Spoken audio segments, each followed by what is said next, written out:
All right, guys. So this is the really one of the cool sessions of the day. It's Magic Leap and XR production. So we have some really awesome people, and I'll let Paul Bronstein take over. He's the moderator for this session. Thank you, Prav. First of all, I want to say thank you everyone for coming in today for this very special day for, I believe, the VR community in Miami, and I think for the whole city, actually. This is a grand moment because there's a lot of people here from all over the world, but this is kind of like a proof of concept in itself that, you know, art and the culture of Miami, it can be a glue that can bring forward innovation and app creation and just, you know, fun in general.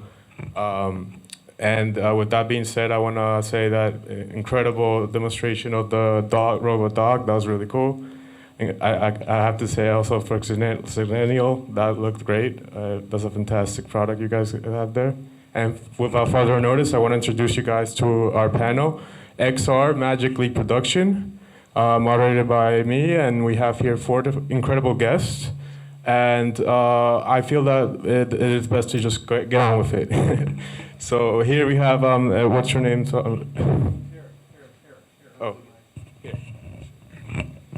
My name is Max Cacchione. I'm Director of Innovation at I have here my team, the Innovate team, and we'll have our panel at 4. If you stick around, 4 o'clock, panel especially for the Innovate team. Awesome. Hello, my name is Abel Rodriguez. I'm with Twin Bishop. We work with augmented and virtual reality development and programs, platforms in the medical space. Fantastic. Hi, Gabriel Newman with Machine Halo. We specialize in edge compute and machine vision, artificial intelligence. I have a bit of an educational spot after this to share some of that with you. Right now, we have this panel with these amazing guests, and it's an honor to be here. Thank you. Hi, I'm Richard Fendallman. I am a film professional, film and video professional as a director, producer, editor, cameraman. About 6 years ago, a client wanted to know if I could do a VR project for them, and I never heard of it. So I figured it out very quickly and did the project and got hooked from that ever since. So I've been specializing in that as well, and we can talk more about that. Hi, everyone. My name is Juan Carlos Rivera. I'm representing Data Folks. We focus on B2B2C platforms in different industries that are looking to basically transform their business into this new digital world. And yeah. Awesome, awesome. Can you have a hand clap for that, my friends? Thank you. And come in, thank you. And okay, so I want to give you a brief history before we go into this whole subject on like what this panel has been building up to. I spoke with the guests before. This was going to be a cinema and XR production panel. But then we had the gracious announcement that we were going to be gifted upon with and Magic Leap coming here with their developers and their apps and all that. And I think it's something that it's interesting because there's a lot of overlay between the cinematic world and XR production and just any type of cinematic storytelling when it comes to these emergent applications. And I want to start, you guys introduce yourself to what you do, but I want to go deeper into why did you want to get into VR or XR or AR? What does it bring to you in terms of cinema and storytelling towards your field? Well, for me, it's definitely the creative part of it that is very attractive, and the fact that it's very multidisciplinary. is like a big city.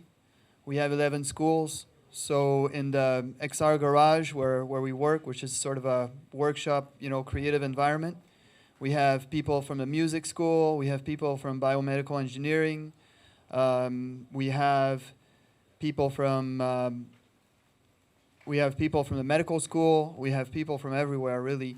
And a big part of it is also people from the School of Communications, where we have an interactive media program that is focused on films and how to produce films and the meaning of films and the social impact of films. So all that really comes together in a creative way, and that's what's very attractive for me, at least. Cool. Well, you know, we had this conversation. You wonder, what's Abel doing here? It's, he's in the medical field, right? But you'd be surprised how much we're trying to work with, you know, the technologies that spill out of this cinematographic space, this space into the medical world, whether it be a training video for a large institution, taking it on into an enterprise. For me, it's coming from the patient end, and not only blockchain and AI. These are technologies that we've been working on in other locations, you know, with our team for a long time, and it's something I'm passionate about. So, you know, we could definitely benefit from some of this interaction here. For me, my first exposure would be Confession as a gamer. Besides that, digging more deeply and seeing the tech was just as old as I was, but hadn't ever reached market due to hardware limitations. And myself being interested in technology that brings us closer towards singularity. The idea that our accelerating rate of development could take us to break through some of the biggest challenges of our time, ultimately leading to things like perhaps you know, if we could create a simulation or a matrix-like experience, or to solve things like life extension. So I see virtual, extended, augmented reality, you know, pick your alphabet soup here, as a component and a layer of singularity technology. And it combines and plays with other diverse interests of mine, and that's why I have a continued interest in exploring the technology and the people in the space. As a film person, actually, I like to take whatever's available. I'm not really a techie, although you have to be a little bit of a techie to do any of this, including VR. And the challenge is most clients that call, they don't really know what it is, especially like an agency will call, and they'll say, well, we need our video assist over here and our craft services over here. And I'm like, you know, if you want to see that in your video, that's great. They don't really understand it. So we have to hide everything. Although there are some creative ways. And as a filmmaker, it's my job, and what I love doing is trying to figure out how am I going to entertain the viewer and use the technology so we're not crossing stitch lines. And making it too hard for us to edit and do the stitching. So that's the challenge, and it's really a cinematic thing for me, mostly. I mean, I'm not even sure where to go with this now, except that I think I've really covered it. I can go into more detail about how we do that if anybody's interested. I mean, are you interested in that kind of thing? Are these mostly AR people out here? Am I in the wrong room? No. There's VR people here? I think that I wanted to be, when we changed the subject of the panel, I still wanted to for you to be in the panel, because I think that's a very good question. Like, what do you do with 360 media? What do you do with all these immersive technologies that are still haven't been, you know, approached by the AR or XR or the Magic Leap community? So I think it's a good question to ask. How do we bridge all these subjects and topics? And I think that's what gives this, this panel something special, according to my opinion. But, you know, like, we have a whole 40 minutes to talk about how do you tell a story through all these mediums. And right, so I was just forth. going to say that my focus is live VR, not digital, which everything's digital. But even in Hollywood, the big question is, how are we going to actually tell a story? And that's what I do, is tell stories. How are we going to tell a story using VR or whatever the other technology is? And Yeah. My first encounter with XR technology actually happened in aviation. Back in around 2007, my best friend actually decided to fly around the world, and he became the first African American and the youngest person to fly around the world in a single engine aircraft. And it gave us access to Microsoft and Boeing. And then finding out that Boeing actually was the first to key the word augmented reality. And they were using augmented reality actually to wire their aircrafts and to help their employees efficiently wire their aircrafts. And then working with Microsoft and with Microsoft X, actually developing a special edition aircraft that was implemented during that year for our trip around the world. And the aircraft was actually mapped the actual trip, and you can actually follow the trip live if you was on Flight SimX at the time. And basically there, it actually sparked the whole entire idea of XR being like my new future. And then also, as Richard, I do have a background in film, so I was just waiting on the overlay of like how can film and technology basically coincide together. And finally, we are at the point now that we could use technology and storytelling together. I think it's fascinating how we all took different paths, you know, being introduced to the technology, and I'll share mine with you because it may be of interest. I got first exposed to the technology working for Dan Marino, the footballer in Fort Lauderdale. He has a foundation because his son has autism, and the technology was used on Magic Leap to develop an avatar that was controlled by a proctor. And the avatar was, the whole deal with the Dan Marino Foundation is to help kids with autism to rehabilitate them so they can work and get a job. So the avatar was a job interviewer that would sit across you from the table and ask you questions. And the person with autism would, you know, practice answering questions. And typically, you know, these people look down and don't speak, and it's very hard to get them to interact. So it's sort of a different path, and very interesting what I heard from you guys and Gabriel too. So the path that I took was not necessarily the gaming path, but more the, you know, the useful, you know, healthcare application path. So, and that was one of the foundation, not myself, the foundation won the independent creator grant for that. And we were funded by Magic Leap for the development of that avatar. And one of the interesting things about the avatar was, first of all, it was a collection of avatars, and you could change the mood on each avatar. The questions were developed by a clinical psychologist from USC, Institute of Creative Technologies in LA. And you could change the mood from friendly to neutral to hostile. And when we, you know, moved the meter to hostile extreme, nobody in 2 years was able to complete the interview. It felt so real. So that really, you know, hooked me up. Oh, very cool. I think that's great. I think that is one of the great things about XR technology. It's going to help out with you know, learning different ways of learning and going through audio and visual and all that. And I guess that leads us to the next question. How do you guys think it's going to these technologies are going to affect the temporal or the sensor aspects of ourselves? Like, how do you foresee creating experiences, not only using video or sound, but haptic feedback and all that? Because I think XR in general is about all the senses and really feeling every aspect of it. If you want to answer that first, or Abel, you want to go into that, or? Comment quickly.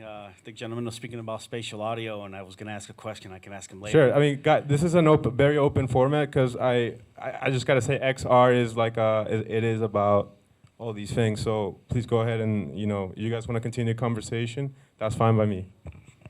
Well, you know, on the medical side, you know, I took off my iWatch because it was too much haptics for me. Maybe I could have changed my settings. I chose to take more of an analog route. You know, I already have my phone, and my car isn't connected, and all this kind of stuff going on. So I kind of chose that path. You know, the way these technologies are going, like based on your question, you know, I don't know. I'm a big of a skeptic at times, right? You I don't have my VR legs, right? So I'm not sure what you're playing right now on your PSVR. I have more of my AR legs. So I do great on my Magic Leap, but I don't do so great on my PSVR or my Vive, or we have a Pimax now that we're using. So, it's kind of scary. How far do we go? I come from the medical side, so it just keeps coming back to medical for me. What can the patient do? How can we better the patient? I have to applaud this gentleman for innovating, and adapting to this new technology. For me, it was, the EKGs were coming out on a little piece of paper, a thermal reading, and if you kept it in the file too long, back in a file room, you'd lose it, right? It would degrade over time. Now we're scanning all these documents, and we're scanning and collecting stuff since, we've been collecting data since the pre-1900s. We have all this data collecting, and I think we're at this age of knowledge now that we can, reduce the amount of time that it takes in the manpower. One thing that I'll pass this on now that's still, I feel it in my heart now, an animal lover, is that how they've used AI in the collection of data with the snow leopards and their extinction and being able to go through all this data in a matter of hours instead of a matter of weeks, and they're being able to move that needle. In my world, I want to move that medical needle. The medical space is very dollar-oriented. We're going into a wellness approach. The larger institutions, like where I come from Cleveland Clinic, they have their own innovations program, as big as UM's or any other big player in this field. So I was lucky and fortunate enough to be a part of that. It motivates me to kind of continue this momentum. I don't know where it's going to go. I am excited, like you mentioned, how excited you are. I am excited with the direction we're heading. Okay, so to answer the question, which I believe is how are we shaping or seeing transformation in our sensory experiences, I can reflect on one of the first experiences I had was a horror game, and just remember feeling the very visceral reality, even though being in a state of cognitive dissonance. Like I know what I'm experiencing is just like the first generation of this technology. It's running at 90 frames per second on PSVR. It's not at all like base reality, but it still elicits this response. And that game is a static experience. What I'm most interested in, and Paul said the word, is feedback.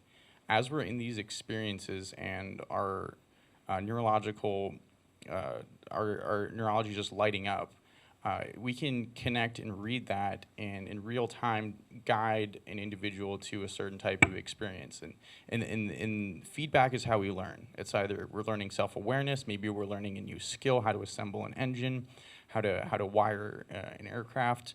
Having feedback and an experience just that much closer to base reality available in your living room, to me is the most transformational aspect of how our senses are plugged into learning new skills with this technology.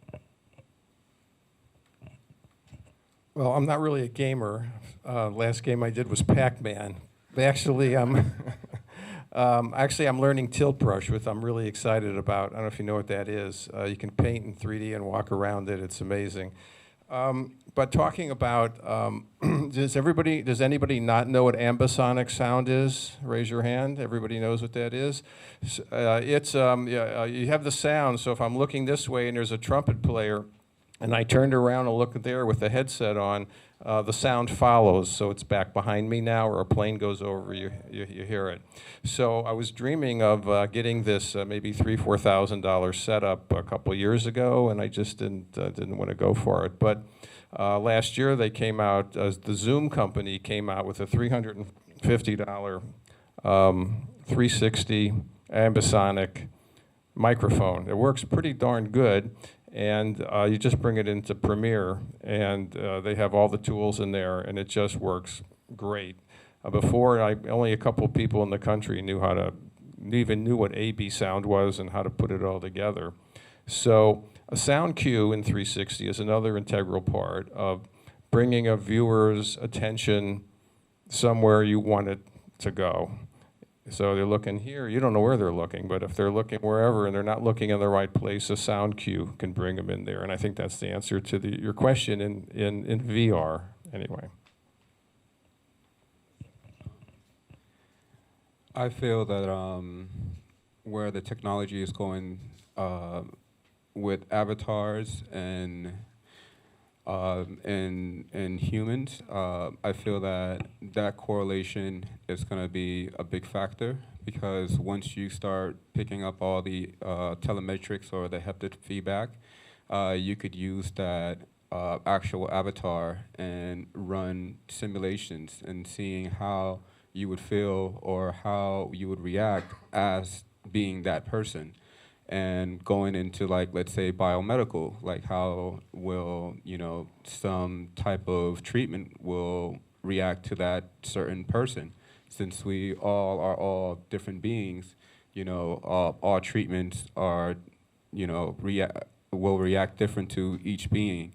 So I feel that having our self being an avatar would be instrumental to our well-being from here on out.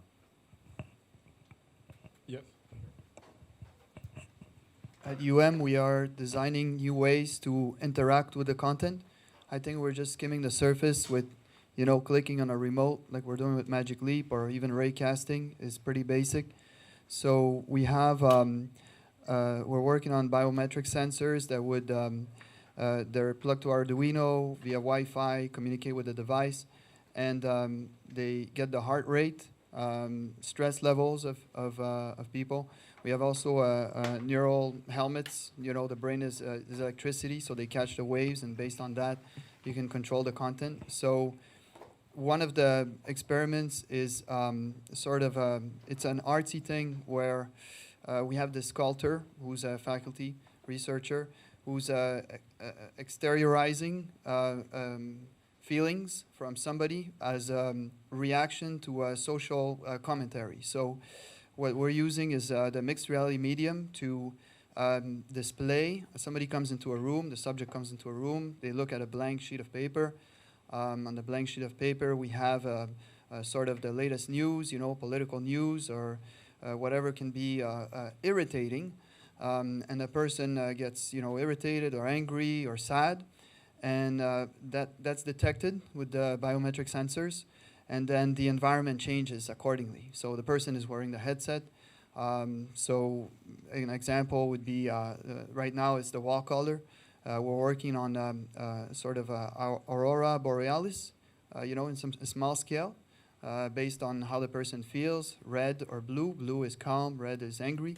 So you can see that there's multiple ways to interact with the content that go beyond, the remote, and ways to display how a person feels and reflect that on the outside. Very cool, very cool. Okay, my next question is, how do you foresee 5G changing the landscape in the XR industry and in any industry in general? I'm pretty skeptical of 5G currently. A lot of what's being marketed is sub-6. So if you see 5Gs in stores right now, it's the same thing. It's just slightly cleaner frequency. You're not interfering with everyone else in the 5 gigahertz spectrum. Where 5G is disruptive is going to be point-to-point. Instead of doing fiber optics, we shoot a laser. This is the technology where you'll see some headlines like, oh, birds are dying. They flew through one of these high-energy directed beams and can alter their navigation. As for like the bandwidth that comes with 5G, I don't think we have enough applications there yet. I don't think consumers are able to use these types of speeds. I don't think your average consumer can handle a gigabit per second on their phone. Even if they were streaming 4K, that can be done at like 1/70th of that bandwidth. Can you stream 70 4K videos at the same time? Those use cases are evolving. Some developers are coming up with those. I think the latency, the biggest transformation we're going to see is moving towards thin clients. So computing will happen.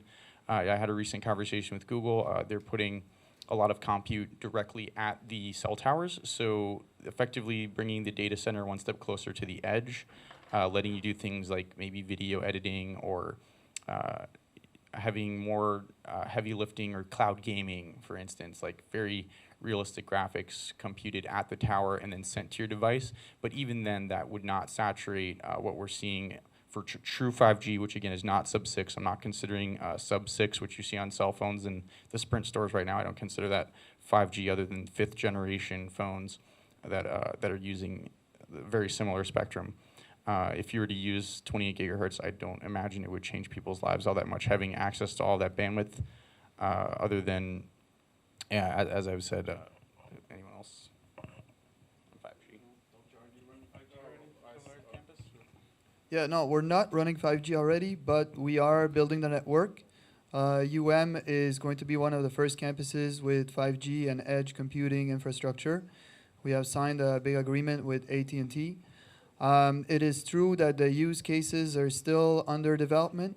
I think 5G is going to make a difference for basically anything that needs an answer right away, needs to be computed right away. For example, question of life or death, your medical applications, the patient is dying, you have to have an answer as to what procedure to apply, etc. How many, what dosage to apply to the patient.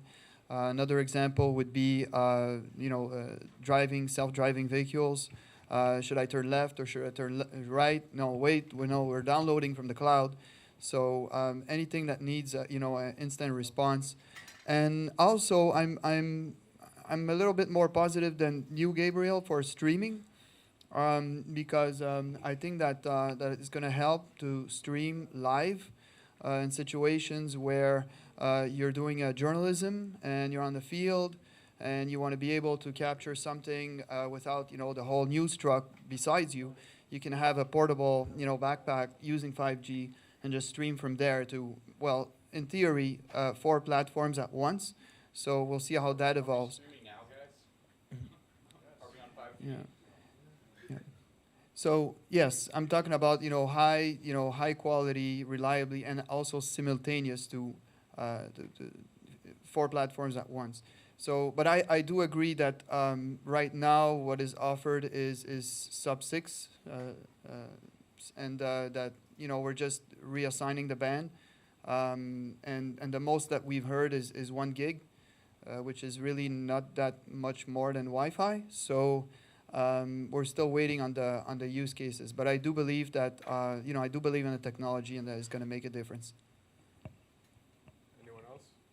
Maybe we can consume that for industrial purposes. Well, I could add, it could change the way that internet's provided to you. So say that you had a gigabit to your vehicle parked outside in your Tesla and you wanted to just broadcast standard 4G to everyone. So everyone could have a much cleaner signal in an area. You could bring it or bring more bandwidth and share it with people. That could be one potential use case, but it's not an actual use case. You're just providing more of the same to multiple people. But we could maybe take this back or closer to the core topic. So I have a question for you, because I don't really know anything about 5G, and I just got a new phone. I said I don't want the 5G phone yet. It's not going to be here for a few years.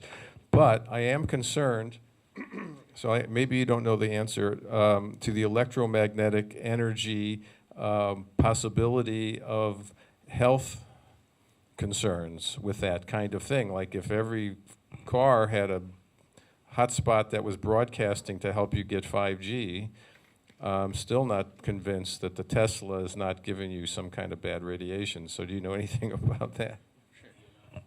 So you could be in a cage in your car, but what we are experiencing, even with our phones in our pockets right now, is called non-ionizing radiation, and that does not directly cause frame shift or point mutations in DNA. What it has been shown to do in longevity studies is decrease bone density and cause damage to soft tissues over time. So your phones right now in your pockets, I'm concerned about this too. Is something I'm going to start putting. Yeah, you can buy a Faraday cage and put it in your pocket. Your phone won't really have signal until you take it out, though. I will pass this over to the medical opinion, though. I dabble, but here's your expert. I don't know. I won't comment on that one. I am very concerned personally, because I'm reading that it's millimeter waves, same as the microwaves. So you're basically being exposed to microwaves, and there have been experiments with people being in the beam and feeling their whole body on fire, and then stepping out of the beam and everything would go away all of a sudden. So yeah, that's actually there's a crowd control weapon technology using the same frequency. It feels like a hot light bulb touching the skin at a distance using millimeter waves, but that has to do with the amount of amplification of the signal. So if you amplify even a 5 gigahertz signal enough, it will have a similar effect on the body. The higher frequencies are octaves, so they're similar. They're octaves, they resonate with water, they heat up water, and that can have side effects for sure. All right.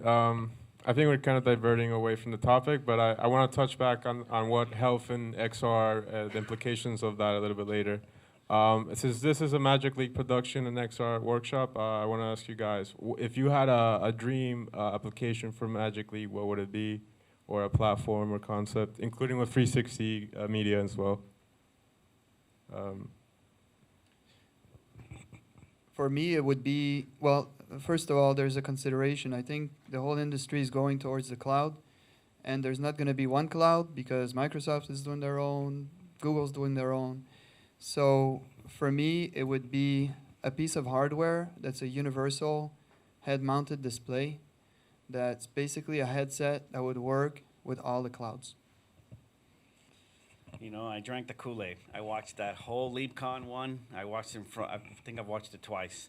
The way that I think that they're trying to integrate and for the future, you know, this technology, whether it's a Magic Leap device, obviously, or something else, into a worldwide network where, you know, EMTs, water and sewer, your regular consumer user really have all these platforms, and they're here right now, right? In the digital world, they haven't all been mapped out and created and delineated, but I think we'll get there. And I don't know, was it the Blade Runner series and kind of where all that's going? I think you know, there is that digital footprint around us, and now comes into that digital footprint legislation. Not to deviate a little bit, that interests me. How we can control our digital space, so you can't come and graffiti on my digital on my real building, right? But you know, I saw the whole Magic Leap launch since then. We went and got ours, you know, our device, and we've been at it. So I mean, the sky's the limit, I think. At the risk of sounding like a conspiracy theorist, I think some of this tech's built already, but one of the apps I like to see, when you go through the airport, this is millimeter waves as well. They go through clothing and walls, and like you could go through a book or a piece of wood. I think we could process a different spectrum in augmented reality and have X-ray vision, letting you see through objects, and I think that's right around the corner. I do believe it's probably in the military right now. I'll ask my friends at DARPA what they think. But to the storytellers. I think they already have that in porn videos, don't they? I think just talking about thinking about the Pac-Man thing, I was thinking, I don't know that much about AR. But you could, but for the Pac-Man thing, I was thinking in AR, maybe like an exercise video where the Pac-Man is chasing you and you have to run away from it through mazes. But what I am working on is an idea of using VR to actually go into the museum, and you see a classic painting like a Monet, and you can actually step inside and see the water lilies and sit on a bench and really get an idea of what it was like to be in that scene. And maybe Monet comes out and he gives you a little talk about how he painted it and things like that. And then maybe actually another idea was maybe to have you paint along with him so you could understand how he painted it. So I'm working on that concept.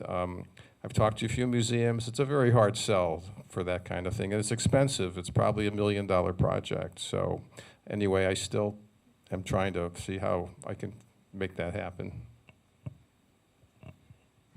I would love to see, as you were saying, more of a singularity on the hardware, because software is always going to be developing over time as technology gets faster and faster and more relatively available for people. And I feel that the hardware needs to catch up in a way that it needs to be unison to all the software that's going to be coming out, because I feel like that's going to be a big issue in this world right now, that it's so many multiple different types of platforms that's out, but then they're not computing with, you know, the hardware device, or you have to basically married into a singular one platform and then run with that and then hope for the best that they come up with something else. So I would love to see the hardware be more of a universal incline.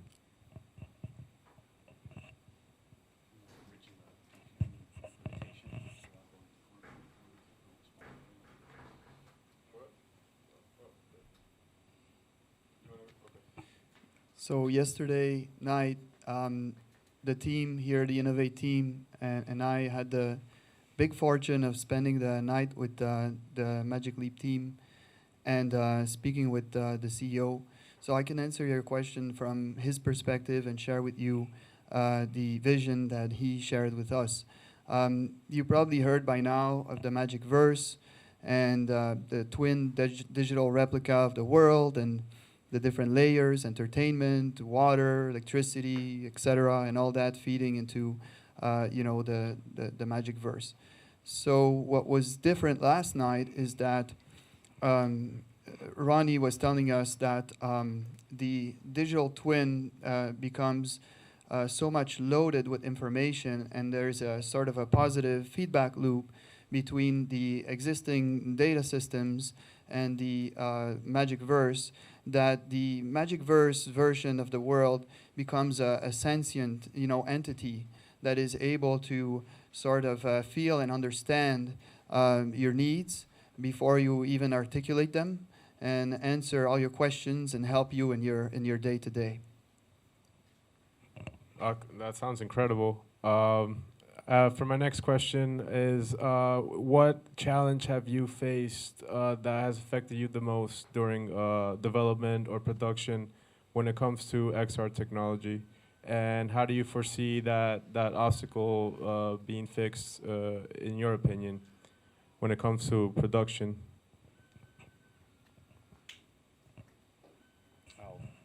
So I think in our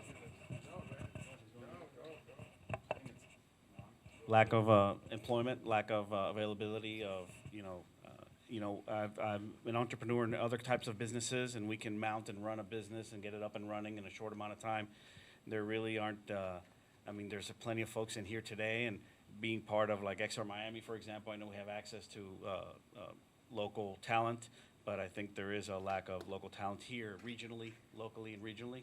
I think that's because we wanted to do small projects. We wanted to kind of get our feet wet throughout the years, and we've been hesitant to have to bring someone in maybe that we can't come to fruition in the end.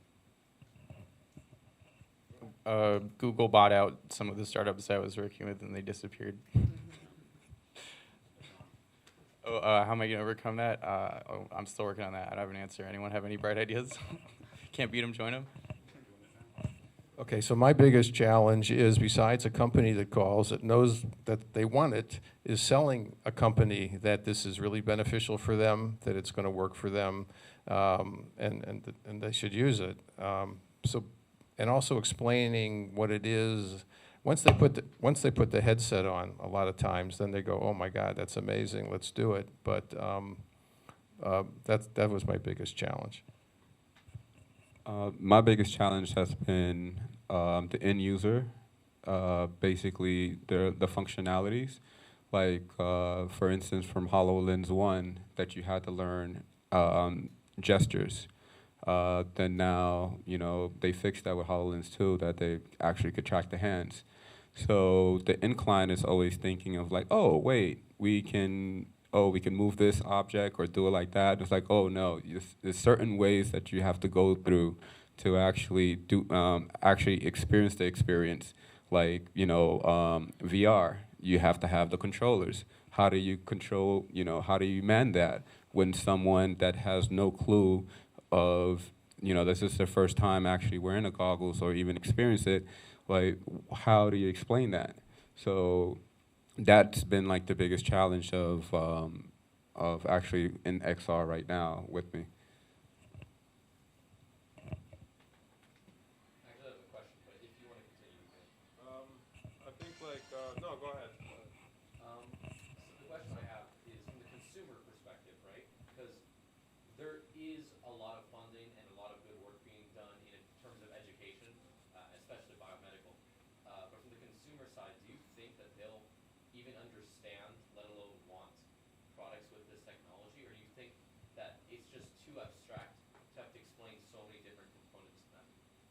So I think that 100% the technology will be adopted by the consumer. They'll want it. They'll buy into it. For example, it's like using a microwave.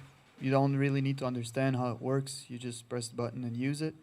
We're going through a normal adoption phase right now with you guys, the early adopters. You're doing the necessary work to, you know, blaze the trail, and it's wonderful. So definitely at some point, you know, the headset will look like this, and we'll just put it on, no buttons, and it will work. So it's just normal part of the process, and people, I think, will definitely adopt it. I agree. I think user adoption might also be governed by business adoption and passing on benefits forward. So for example, imagine a virtual reality shopping experience. The data alone from like the heat map of where people are looking and going and touching and interacting drives so much business value that they can pass that down to the consumer to drive adoption. And we're going to see that inflection in the next 24 months for sure, in my speculative opinion, but disclaimer. In terms of e-commerce, a lot of people think that that the retail industry is going to disappear. That a lot of the physical stores that we go to are no longer be there because of Amazon and the digitalization of everything. How do you guys foresee XR playing into that? I'll give you an example, I think, of this. Some Instagram modelers who have all of their followers were paying for a service. That service was virtual goods. So instead of having to get sponsorship or buy very expensive clothing and represent a certain lifestyle, they just had those products superimposed into their feeds to represent that, which is interesting to me because they're paying for a completely intangible item.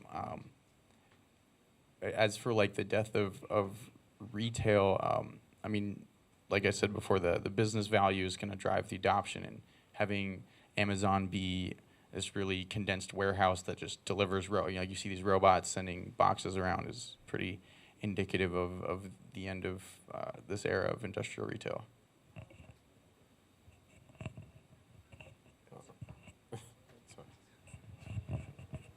On about retail, I feel that the brick and mortar will actually be turned into a showroom. The spaces are going to be utilized in a different aspect. It's going to be more of a experience instead of you just going shopping. Because at the end of the day, we still have that human nature of like you want to touch it, you want to try it on, you want to know like how it feels on your body. So I feel that the retail aspect would turn into more of a showroom that you will walk in and actually try on the garment and see how it feels on you, and then you actually make the order, and then if you like that brand, you will continue, and let's say on a monthly subscription. So that's where I see that retail is actually going to be going into more of a showroom type of situation. I see it a bit differently. I see VR as a big train that's just coming through and is going to allow us to get rid of all the brick and mortar. And there are already applications where, using our kit with your phone, where you can try dresses on, etc., if you're trying to buy furniture. So what I think is that there's no reason to go somewhere if you can put on the VR headset and experience everything, including the haptic feedback, the sensations, touchy-feely part, and buy right there, voice activated without any buttons. So for me, I think shopping will be ultimately an individual, at home experience. Don't worry about some of that though. Yeah. Okay. The next question. I think this is a good one for the panel we have today. How do you feel that medical education and research is going to change with the advent of XR technology in overall? It's already going. It's on fire. I mean, we used to have the resuscitating Annies, like that little doll back there. And then they went to put some microchips in them. Then they lit them up. Then they threw a Bluetooth sensor in them.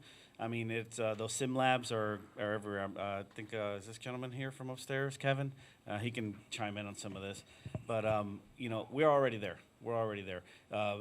Training, whether it's in the medical or enterprise space, is saving millions and millions of dollars. Being used in the XR and VR space. I concur 100%. At we have the Gordon Center, where we have the creators of the original dummies, like the one you see there. They already started building these with VR and XR, and the reason is cost. So, there you go. Yeah. And cost drives that retail market. So picture's worth 1,000 words, a video 10,000, then holographic virtual experiences several million. Under the Obama administration, there was a program that sliced the human brain into 6 million different pieces, each only microns in thickness. And the ability for us to now navigate those is now this synergy of technologies where we have medical imaging, segmentation, artificial intelligence, creating content that can now be viewed with such high bandwidth for the users to go in and really look at a microtubule, look at a dendrite, look at some nanostructure inside of the brain, and really comprehend what's going on in there. And that that's a dead model. At some point, we might even be able to do a live imaging. I'm excited for what's next. I think there's a special place in medicine for AR, because medicine has this aspect, as opposed to VR, because the haptics are just not there yet for VR. And medicine has this touchy-feely aspect. You're using tools, real tools, you're touching the patient, touching cadavers, you're opening up, slicing and dicing. So AR can really be the medium to work with in this case. I agree. I think AR is honestly the best way to go. I think with that question in mind, where do you guys see VR going in general? A lot of people say VR is dead, is right, and all that. But I wanna hear from you guys. What do you guys think? I'll tell you, when I go and I look on Facebook or something, or even YouTube, and I'm watching something, and I start to go like this, and I realize it's not a 360 video. I want to see what's over here. I want to see what's over there. I think eventually it's all going to be like that. I don't think it's going away. I don't think it's dead. And also they have, I forget what they call it now, but one of the, like this camera here, the Insta360 One X, in the app, you click a tab, and then you can just pick whatever scene you want, and it creates just a standard video, and you've got hotspots, and you can look anywhere and create your video, and you get everything. So as a technology with the higher resolutions, and this is 5.7K, which is not bad, even gets higher. Supposedly this month there's coming out with an 8K everybody's talking about, maybe. I think it's definitely here to stay, and it's different than AR. AR. What's the highest resolution? I have a question that you can do the AR with. What do you get when you're looking through the glasses? Because what I've seen, a lot of it, what I've seen is not that sharp. So I encourage you to look into a company called Varjo, VARJO. It's a VR company, and they've been working at it for 10 some years. Finally, their XR1 headset is out, and it scans, and it's a VR headset. And the paradigm is amazing, because what they do, they scan the environment in 12K. Of course, it's tethered to the supercomputer that's processing everything. So you're with this very long cable, and it's reproducing a copy of the environment in your VR headset, and it's a digital copy. So your view is completely obstructed, and you're just viewing the digital copy. So you can see the implications of this, where when you're copying the reality, you can actually edit reality. So you can delete a person, change a voice, change an appearance, add elements, etc. And that's in 12K. So I think that's a very, very exciting development for VR. There's a reason when we go to movie theaters that the lights are dimmed and we have surround sound. Like there's an immersion and almost a kinesthetic experience to it. And that's really the delta here between augmented mixed reality versus like true VR. The level of isolation, cinematic experience, and storytelling, which is still currently developing, but I do expect to see more VR cinema to come out, and the recession-proof box office provides a stratification, from a financial standpoint, for a marketplace that will still exist for cinematic VR.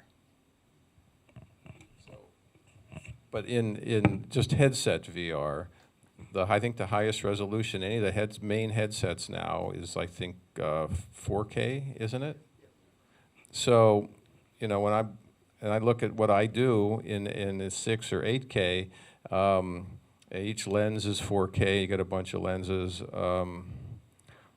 I still have to render it down, which actually helps make it 442 instead of 422 or something. But in the color space, but it just doesn't compare to a digital 360, animated environment, which is sharp and incredibly looking. So, I mean, it disappoints me as a producer myself. What is really exciting is when we pair the 5G bandwidth with edge computing.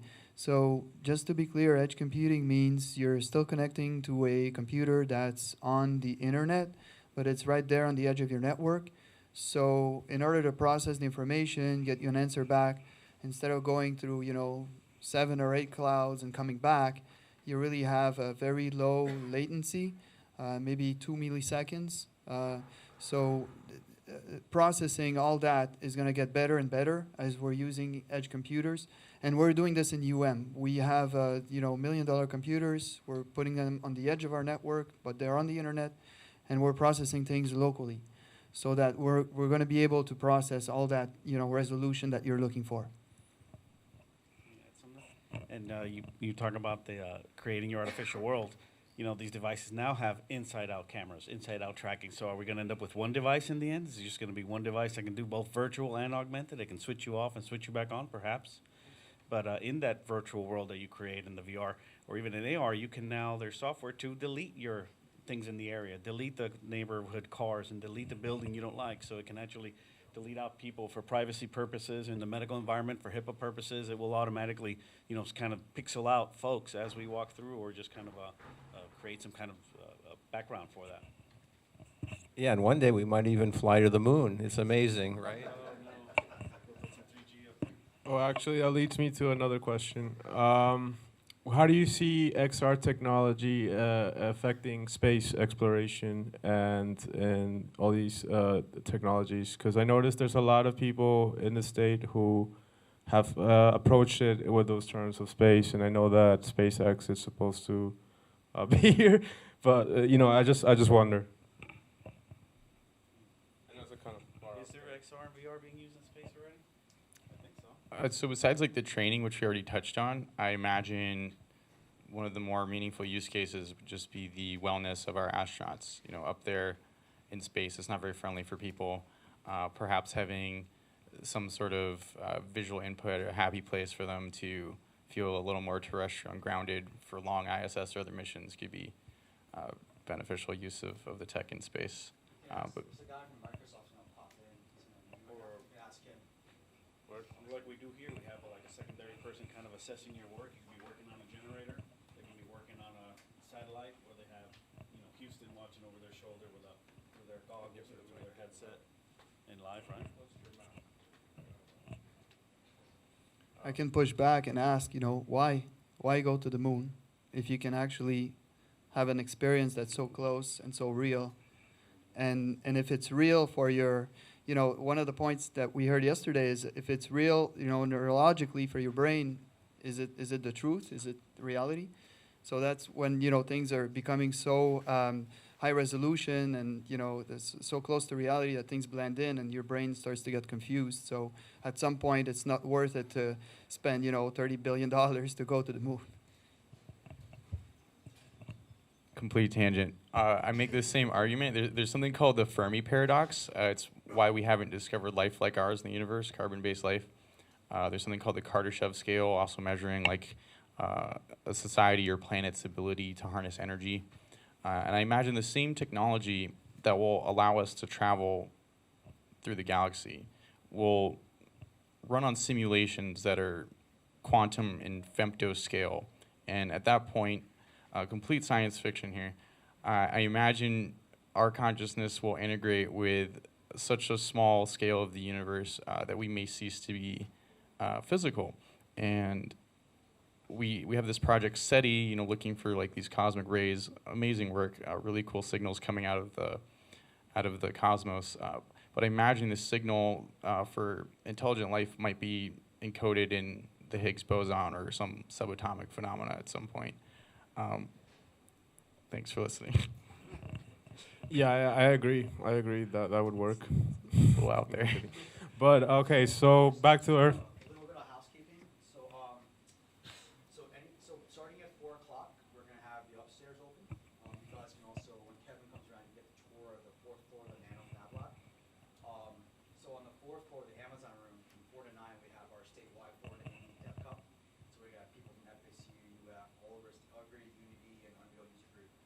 This is like second time we're doing this. It's a statewide Unity Dev Cup with prizes, so people are pitching into student competition. So we actually try to get all this as finals weeks, but I'm glad you guys are here. We'll also have our workshop room. So from 4 to 5, one of you guys is going to teach a Unity 3D workshop upstairs. If you don't, we'll get one of the Unreal developers already up there. Also, if anyone wants a table, we can set it up now. Now this whole first floor belongs to us, other than like patient walkway. So we got tables I put out there, so we can set them up anywhere you want. Probably obviously next to an outlet, so if you want. So they're already. Luis is actually setting up the table. So, and then yeah, throughout the evening, right, we have two seminar rooms upstairs, and then we have this room down here, and we have the game dev thing. So it's gonna be multiple tracks. And then if you want to get entertainment, we have dancers, poets, like all the typical artists on the 6th floor to the cafe area. And then the big thing from 5 to 6, we have Kevin Winston, the biggest digital influencer in LA, coming. He's doing a pop-up LA meetup upstairs for us too. So everyone from LA who's come for our files are going to meet upstairs and get to meet them. So he's probably someone you definitely want to meet. And he's going to be on our panel from 5 to 6 with the guy that did the Dolphins AR app, and a lot of social impact. So a lot of stuff kind of happening upstairs. So you guys can come up and down.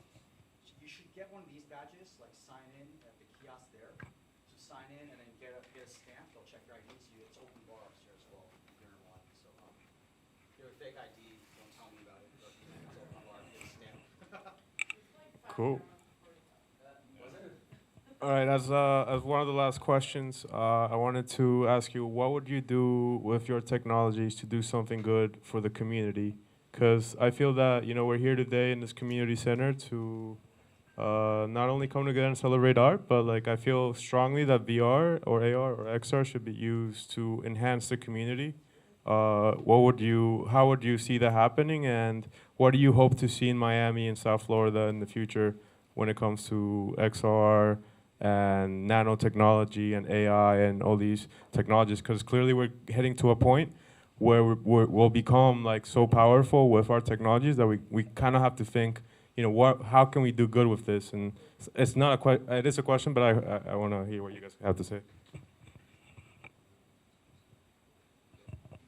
I'd like to see maybe a wellness center that all these advances in technology, signal processing and AI can really get a picture of what's going on with the community here, and we can treat things, you know, depression, anxiety, PTSD, all of this can be treated, but I've yet to see accessibility to that, and maybe that's a bigger problem, but that's where I'd like to see the impact in the social scene. They just did a study with opiate consumption post-surgery that the VR actually helped reduce the number of times that it hit the button. So the latest I saw were cows wearing the headset so they could produce more milk. That was the connection to the Matrix. So I've been to a few VR conferences, and every time I get there, it's a shock because it's kind of an individual experience where people are just moving like this. They got the headset on. They look like a bunch of crazies. So what I would do, if I could, would be to kill it, bury it, destroy it forever. That way, because every minute that you're spending on the headset, you're not interacting with somebody. So it would be really optimal if we could just drop the headset and just talk to somebody. I'd have to chime in on what you said as well. You know, being a former veteran or a veteran, you know, PTSD with veterans, geriatric folks. We've been part of some clinical research trials in which post-operative folks, and especially geriatric folks, they fall into depression. They get out of that cycle. They're never able to go back home. They get put in a nursing home and things of that nature. So pediatric, geriatric, veterans, some kind of wellness, PTSD. I mean, we have the technology. We're already doing this stuff. It's only going to get better.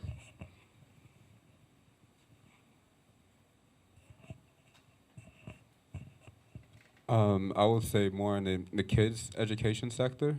I feel like there's a big disconnect when it comes to that industry, just because now the kids are so used to having a digital device, and then when they go to school, they have to basically be forced to learn on something physical. I feel that that's like a big disconnect when it comes to education because of the way of kids are being taught. I feel that the way they receive information or being receptive to information from a book instead of being, you know, from a book to a digital to a book, it confuses them. And I feel that once, you know, going into just full digital, let's say having avatars as their favorite, you know, TV character could be their teacher's assistant. I feel that something like that would motivate kids to even want to learn because now they're utilizing a medium that, you know, they're used to seeing all the time. That's where I think I'll focus more. A lot of work I do is with the arts, so I would like to see more of this AR sculpture around Miami, so you can take the tour and see all that kind of stuff. But I do think the medical stuff is really exciting and probably is equally or more important than the arts. Yeah. Thank you, everyone.